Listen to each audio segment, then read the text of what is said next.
আসসালামু আলাইকুম সবরদি বিবাস। এই দেখতে পাচ্ছেন এগুলো হলো হাঁস। এখানে হাঁস আছে 155 পিস হলো হাঁসি। আর হাঁসা আছে হচ্ছে 15টার মতো। তো হাঁস এই যে বিকেলবেলা হাঁস বাসায় যাচ্ছে, মানে খাওয়া দাওয়া শেষ করে বাড়ির দিকে যাচ্ছে। তো এই দেখতে পাচ্ছেন ডিম। এখন বর্তমানে হাঁস এই 150টা হাঁস ডিম পাড়তেছে, মোটামুটি 120টা। তো হাঁসের ডিম একটু ছোট এখন, ডিকে হাঁসের ডিম, এই কারণে ডিমের দাম এখন 14.5 থেকে 15 টাকা পিস।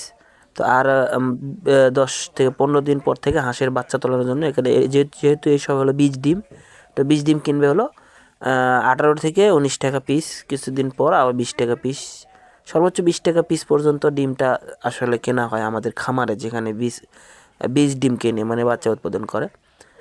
তো যারা হাঁসের খামার করতে চান অবশ্যই করতে পারেন, তবে একটু চিন্তা ভাবনা করেই করবেন, কারণ হাঁসের ডিম উৎপাদনের জন্য হাঁসের একটু বেশি